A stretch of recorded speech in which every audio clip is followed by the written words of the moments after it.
Last week, we spoke about the state pension being potentially pushed to age 71. And oh boy, in the comment section of that video, there is so much discussion. So this week, I'm asking the question, can you actually survive on the state pension alone? If you can't, what do you need to do? What kind of pension pot do you need to have? And what can you expect in terms of your lifestyle if you were to survive simply on the state pension? We're going to be looking at some retirement living standards. Let's get going. So if you don't know how the state pension works, here's a brief explanation from the video last week. Take a listen. The state pension is this weird thing because it's not like a normal pension where it's funded from a pot of money. It's funded from the tax take. It's quite confusing, but here's a very simple way to look at it. So picture an ATM, and at the front of this ATM, you have people taking money out. Those are effectively state pensioners right now in receipt of their state benefit. Now, at the back of the ATM, you need to have people paying money in order for the flow of cash at the front to continue. Well, those filling in the ATM at the back are effectively the taxpayers of today, you and I. And when you think about the way the system works from that point of view, because people are living much, much longer, this simply isn't sustainable anymore. Now, reading through the comments from the video last week, one of the things that I noticed in the comment section was how many of you were pointing out that how I described the state pension working with the analogy that I use makes it sound like a bit of a Ponzi scheme. Now, I'm not here to debate that necessarily. I'll let you decide. But one of the things that we do have to acknowledge is the fact that unlike countries like Norway, we do not have a sovereign wealth fund to fund our retirement. And that's where it becomes problematic. So in order for us to try and establish whether the state pension is enough, whether we can survive on the state pension alone, we have to ask, how much is the full state pension right now as we speak in 2024? The state pension in 2024-2025 is going to be increasing from £203.85 a week to £221.20, which means that by the time you calculate the yearly figure, the full state pension is going to be £11,502.40. Now, getting that full amount is dependent on a couple of things. First, making the full 35 years qualifying national insurance contributions to get that full state pension. And second, that you haven't been contracted out prior to 2016.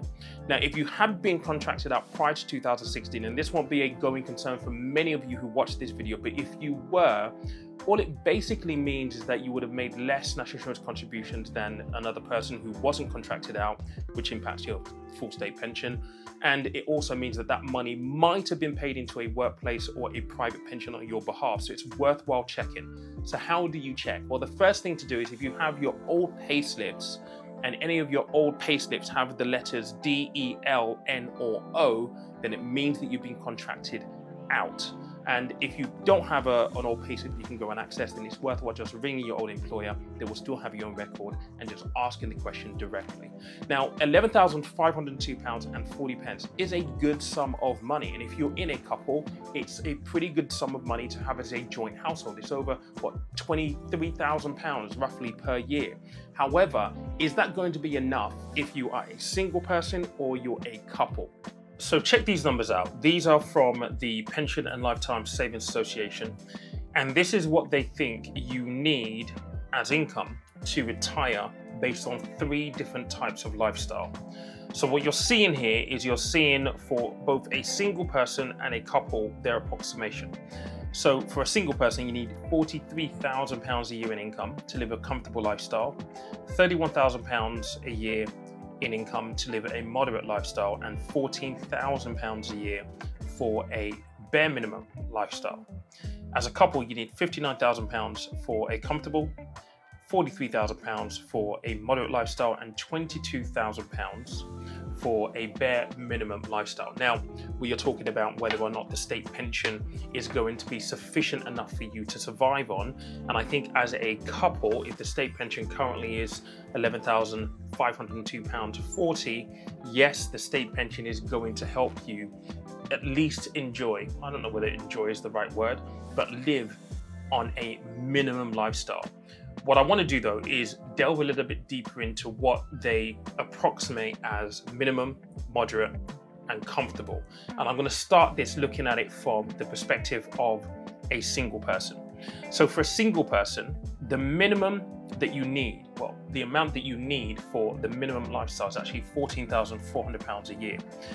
But have a look at what they approximate a minimum lifestyle to be. So in terms of your house, you have £100 a year for DIY, maintenance of your property. You're going to have around £50 a week on groceries, shopping, £25 a month on food outside the home, and £15 per fortnight on things like takeaways. When it comes to transportation, you cannot afford a car at this level. So you've got £10 a week on taxis, £100 a year on rail fares.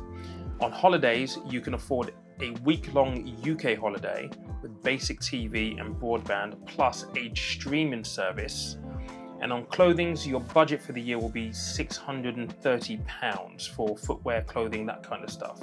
And in terms of helping others, well, £20 for each birthday and Christmas present, £50 a year for charitable donations. Now, I don't know about you, but I don't want to be in that kind of position. And I think for most people, when you consider the fact that we work 30 to 40 years, 50 years even sometimes, and definitely with the way the state pension is going, we can't become accustomed to a certain level of lifestyle. So who wants to find themselves in retirement not having to be able to enjoy that same level of lifestyle, taking a drastic drop to the point where this is the reality that you stare at? I personally don't think that's palatable or attractive to anyone, but this is what they approximate a minimum lifestyle to be according to their numbers. Let's change gears slightly and have a look at how much you would need in a pension pot if you were to discount the state pension and you're still aiming towards one of these three levels of a lifestyle when you come to retirement. And I think this is where you're going to get a little bit of value from this video, or the most value from this video, in knowing what pension pot size to aim towards. Now, full disclosure, I'm using calculators online, and these numbers are never going to be perfect. What I would encourage you to do is do your own research, use calculators of your own, think about what level of lifestyle you want, what that might translate to, and use calculators that you feel comfortable with to come up with a number for you. The whole point of this, though, is that you have a number to aim for. So let's start off looking at this from the perspective of if you are a single person. So you might be looking towards the minimum lifestyle, which means that you need an income of £14,400 per year. Well, for that, you're going to need a pension pot of approximately £153,000. If you're aiming for the moderate level, which is £31,300 per annum, you're going to need a pension pot of around about £611,000. If you're aiming for comfortable as a single person, which is an income of £43,100, well, you're going to need £933,000 in the pension pot, approximately, to be able to generate that level of income. Now, if you're in a couple, the minimum for you is £22,400. Your pension pot requirements as a couple will be £375,000 roughly. Moderate income of £43,100 per year is still £933,000. And on the comfortable, where you're going to need £59,000 per annum, you're going to need a combined pension pot of around about 1.4 million quid. Now, I know those numbers are rather large, but again, what we've done in this scenario is we have discounted the state pension completely.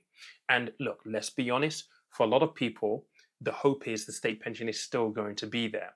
And so when you look at this from a financial planning point of view, and this is something that we try to, get clients to think about, is your state pension, if it's there, yes, it's going to be an added bonus, but it's going to be there nonetheless. So when you start looking at these three levels of lifestyle, when you come to retirement, the question becomes, how much of that is going to be covered via the state pension provision? So we know that the state pension is going to be £11,502.20 or 40 pence, right? I'll pop it on the screen so you can see the accurate number.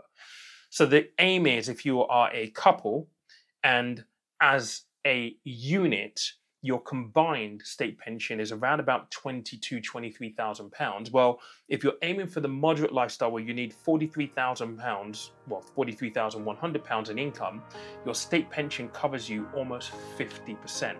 And really that should be the function of the state pension, if anything at all. It is to cover some of your income requirement, not all of your income requirement. And that really needs to be the way we think about things. I don't know about you, but I am definitely not in the game of aiming for retirement, getting there, and then hoping that the state pension covers me.